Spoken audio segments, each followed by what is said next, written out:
le khalife général des Mourides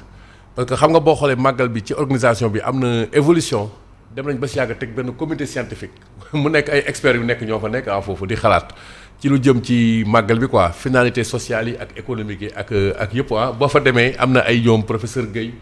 ñu bëri macha allah ñun yàlla defoon bi ñuy nekk ndaw gën nekkoon ay reporter ñu daan couvrir sax seen i activités yenn saa yi gis nga développement yi mais peut-être bu yoon jeexul waaxasul du jeex parce que màggal bi tey bokk na ci événement yu religieux yi gën a mag. ci Afrique. mu nga ne sax ci àdduna bi par rapport ak nit ñi nga xamante ni ñoo fay dem donc tey loolu nag par-delà l'aspect religieux war nañu mën a xool effectivement comme ni ko président Bougane Gueye Dany proposé aspect économique bi ni ñu ko gën a joyantilee parce que Yacine. tey xool li ñuy importer ci ay nag. ak ay gàtt en tout cas xeetu jur bu nekk. ci dëkk ci Touba alors que Touba boo ko waxee yaa ngi naan ferlo ci wet gi. c'est parce que dañoo nekk ci dëkk boo xam ne élevage bi développé bu baax a baax. am na benn projet moo doon waxtaan ak Djigo l'ancien DG de l'ANAT mu tuddee ko préferlo déjà ci nguuru Macky Sall naka la ñuy defee ba joyanti la élevage bi. vraiment ay projets yu tege la mais doo gis finalement gars yi dañu ko exploité naka la ñuy defee ba ndoxu Lac de Guiers bi ñu yóbbu ko ci ferlo bi mën a joyanti la bu ko defee élevage bi parce que Yacine kon dinañ am ay li ñuy approvisionné màggal bi kon peut-être dina gën a doy. au lieu ñuy dem ci yenn réew yoo xam ne ay pays voisins lañ alors que nous on a toutes les ressources maam chaîne de valeur la parce que li mu proposé bi ngi wax sax ba transformation xam nga boo nee élevage après am na lu ci topp benn industrie de transformation tey der yi ak yooyu noonu tey der yi mën nañ ci def lu bëri meew mi mën nañ ci def lu bëree bëri xool tey bon am na surface moom grande surface moom bëggul tudd quoi pour def ay publicité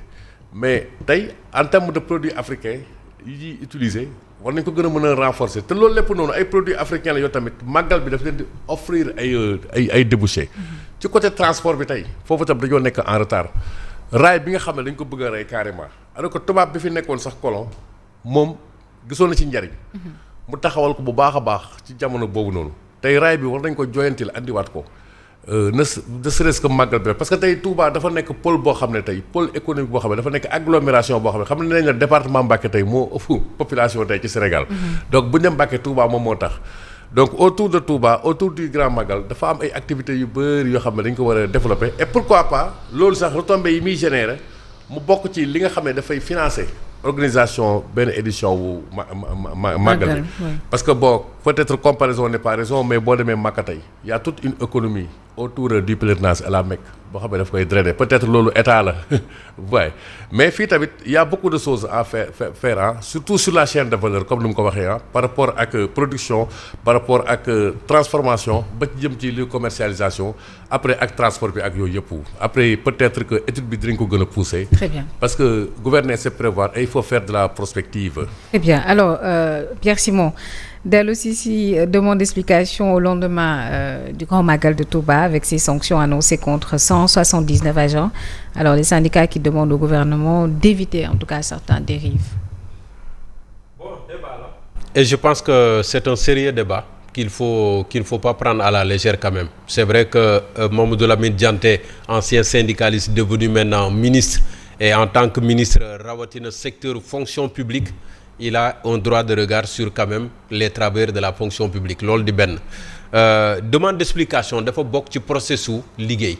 muy dans l'administration muy dans le privé demande d'explication toi en tant que hiérarchie tu es confronté à une situation am na situation bu xew fii li xew selon Mamadou Lamine Dianté mooy on est le lundi ñu bëri ñëw ñu liggéey si il a fait le point ak ñi nga xam ne ñoo fa nekkoon il a trouvé qu'il y a 179 absences yoo xam ne ay nit ñi waroon nekk seen poste nekkuñu fa xamuñu lu tax mais corrélation peut-être bi mu ci def ak màggal gi ak contexte bi mu ko waxee moom ci boppam j'ai pas vérifié mais il paraît que moment bi muy wax il était sur un plateau et moment boobu moom ci boppam daf ko war a fekk muy liggéey ci bureau donc il y a quelque part un peu de désordre ci man ni ma ko gisee. Mais le fait est là que demande d'explication dafa bokk ci loo xam ne ci processus su liggéey ak ci cadre liggéey la bokk. Oui. En soi ce n'est pas une sanction man ci li ma ci xam en soi ce n'est pas une sanction on te demande juste de t'expliquer par rapport à ton absence lu tax ñëwoo liggéey. lu tax ñëwoo liggéey nag boo joxee raison yu valable mën nañ la ko accepter boo joxul raison boo xam ne valableul sanction doog a ñëw mais la demande d'explication en tant que telle n'est pas une sanction léegi nag beneen aspect également bi ñu war a considérer bu ñuy jublu ci ay événements Thierno a soulevé le débat tout à l'heure ñu bëri sama classe gi dañ ciy profité pour peut-être dem doxi seeni soxla amaana sax demuñu je ne dis pas que ça s'est passé comme ça mais ce qui est sûr c'est que yow boo prévoir ne comme damay dem ci xew-xew damay dem fête te wóorul leen le lendemain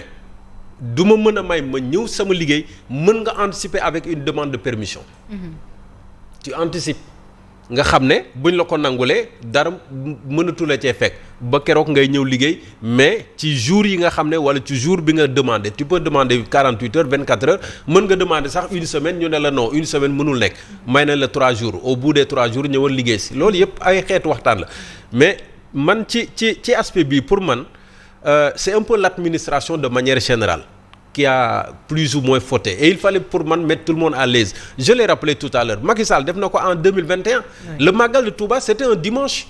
et xam nañu ne ñun suñu tradition muy catholique bi muy musulman bi boo demee fête c'est très difficile le lendemain nga ñëw liggéey si soit conscience professionnelle moo lay may nga ñëw wala engagement dëgg wala nga xam ne tu es à un poste incontournable nga sacrifié wu nga ñëw liggéey si mais sinon la plupart des gens ils s'absentent et surtout que màggalu Touba la d'abord techniquement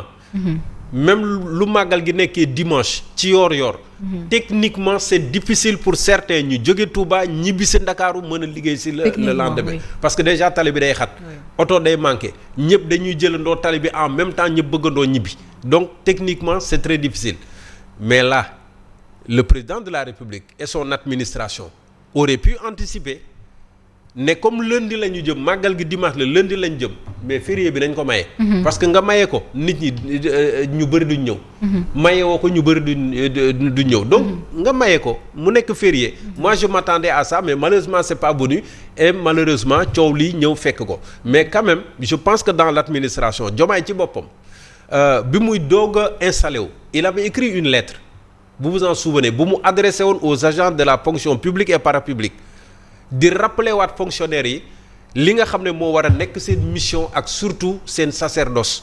au service des populations et vraiment ci la jubanti boobu génne woon si vous vous en souvenez donc fonctionnaires yi tamit nañu góorgóorlu parce que c'est pas que tout le monde le fait que ça doit devenir une règle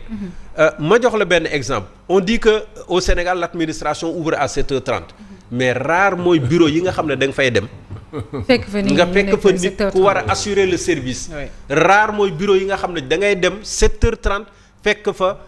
sa këyit ñu signé la ko ñu ne am wala sax buntu ba ubbeeku alors que 7h30 comme ni banque yi di def banque ba la ne 8h laay ubbi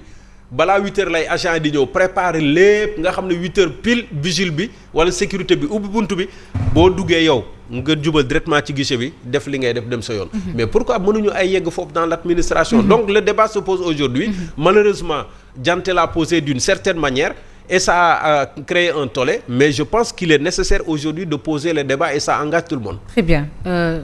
Nonko. Oui. Alors li ñu mën a wax moom mooy comme l'a souligné Simon peut-être absence de communication bi dafa indi benn confusion parce que ñu bëri même ci réseaux sociaux yeeg ñeneen ak ñeneen man am na si ñoo xam ne ñu ma doon envoyer ay messages di ma laaj ndax suba férié la wu ndax du férié. Donc parce que les gens ñu ngi doon xaar peut-être un décret du président pour ñu mën a leeral mais au Sénégal li ñu mën a wax moom mooy lendemain wu màggal de fait. nit ñi férié lañ ko def de fait parce que c'est la situation qui l'impose parce que boo demee Touba comme l'a si bien dit Simon Pierre Faye des millions et des millions de pèlerins nga war a ñoom ñëpp bu ñu bàbbeekondoo jël tali bi déjà rek loolu source d'insécurité la embouteillage yi dana bari balaa ngaa egg sa kër parce que moi dama koy jël rek ci kenn koo xam ne sama xarit la jouru màggal bi ci guddi gi 21h la fa quitté mais 5h du matin la egg si léegi kooku noonu déjà 21h ba 5h du matin ça veut dire que ne tali bi xat na parce que avant ngay génn Touba rek tu peux faire 2 heures de temps 3 heures de temps 4 heures de temps doo génn biir Touba. Donc moi je me dis que il va falloir que ñuy anticiper ci li nga xam ne moom mooy mbir yu mel nii mais c'est un débat également débat de fond parce que fii moom ñu wax ko ñu ñàkk a wax fii moom on travaille pas assez surtout ci administration lu bëri yàgg nañ ko ñaxtu ñu bëri dañuy xaw a di joxoñ la qualité au service beeg yeneen ak yeneen donc moi je pense que le ministre mu ngi jekkalaat wax ji gis nañu ko ci sortie bu mu defaat ci benn quotidien de la place pour dire que ne demande d'explication et de sanction mais acte administratif la ak yeneen ok mais man daal jàpp naa ne yu mel nii bu amee gouvernement bi dafa war a anticiper